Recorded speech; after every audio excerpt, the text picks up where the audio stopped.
Inflammation des annexes.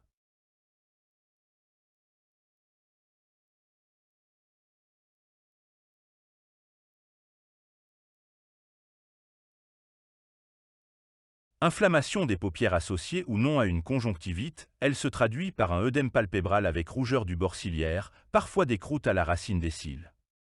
Souvent prurigineuses. Type. Antérieure touche la peau, les follicules ciliaires et ou les glandes annexes de la paupière. Postérieure inflammation ou infection des glandes de mébominus.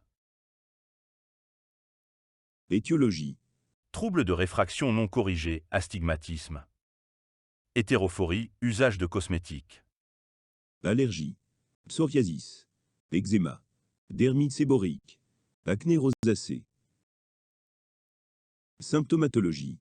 Sensation de brûlure, démangeaison ou irritation du bord palpébral. Affection souvent chronique avec fréquentes exacerbations. Perte des cils. Bord palpébral rouge, squameux. Possibilité de croûte à la base des cils. Possibilités de cils sin carnes. Acuité visuelle normale. Pupilles égales et rondes, réaction à la lumière et accommodation normale. La conjonctive peut être rouge.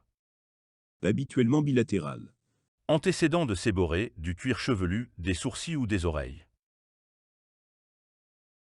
A. Origine bactérienne. Squame sèche. Bord palpébral rouge. Possibilité d'ulcération. Tendance à la perte des cils. B. Origine séborrhéique. Squame graisseuse. Bord palpébral moins rouge. Pas d'ulcération.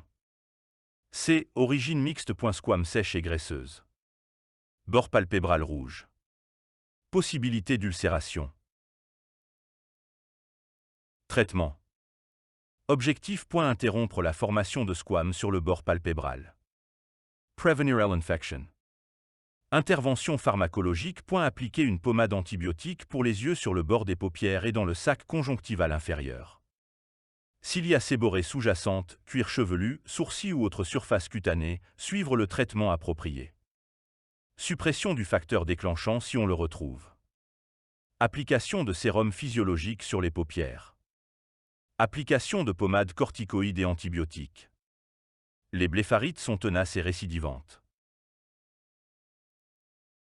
Complications. Infection bactérienne secondaire fréquente de type séborrhéique. Récurrence. Orgelet. Chalazion. Éducation du patient. Expliquer au patient l'utilisation appropriée des médicaments, dose, fréquence, application. Recommander aux patients d'observer les règles d'hygiène des paupières. Recommander aux patients d'éviter de se frotter ou d'irriter les paupières.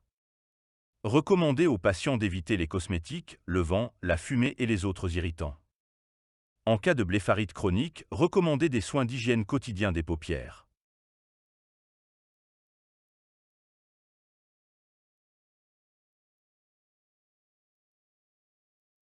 Défini comme point inflammation aiguë ou chronique du sac lacrymal situé entre l'angle interne de l'œil et le nez.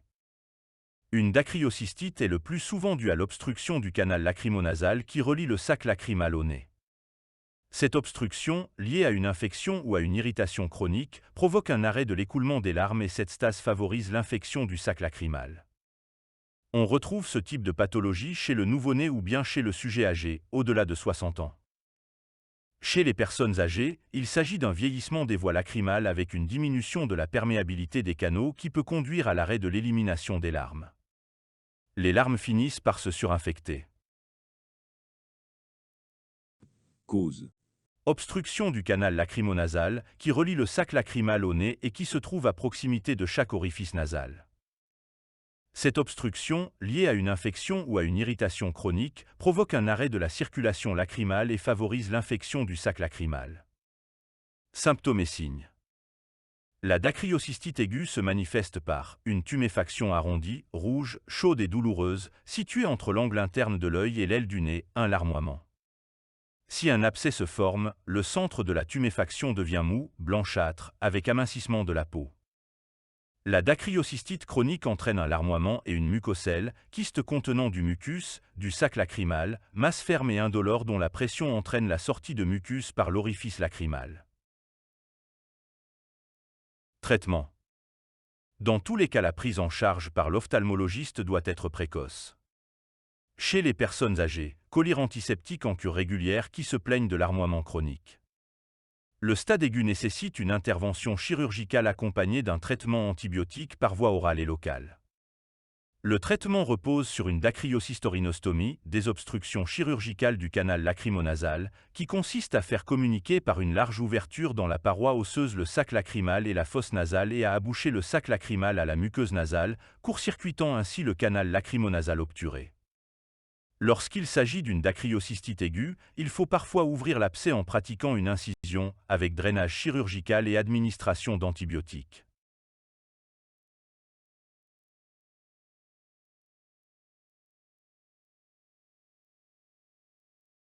C'est un furoncle centré sur le bulbe pileux d'un cil, isolé ou associé à une blépharite. Il peut s'abséder avec œdème palpébral puis régional. Il est le plus souvent dû au staphylocoque. Traitement pommade antibiotique active sur le staphylocoque. Aureomycin. Parfois, une incision est nécessaire pour évacuer le pus, mais jamais de manipulation intempestive. S'il existe un édème facial, antibiothérapie générale. En cas de récidive, il faut rechercher un diabète.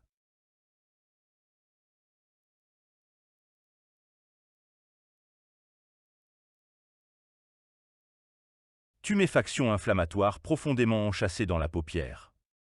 C'est un granulome inflammatoire dû à la rétention des glandes de Mébomus situées dans le cartilage tarsien. Il est susceptible de surinfection. Traitement: on essaie d'abord un traitement médical local associant des massages à l'aide d'une compresse d'eau tiède visant à ramollir et à évacuer les sécrétions et l'application d'une pommade antibiotique corticoïde. En cas d'échec, exérèse chirurgicale, après avoir vérifié le bilan d'hémostase. Celle-ci se fait sous anesthésie de la paupière, on la retourne pour exposer sa face profonde, puis on effectue une petite incision au bistouri dans sa face profonde jusqu'au tarse en regard du chalazion dont on évacue le contenu à la curette. Recherche d'une cause en cas de récidive, hétérophobie, astigmatisme, diabète.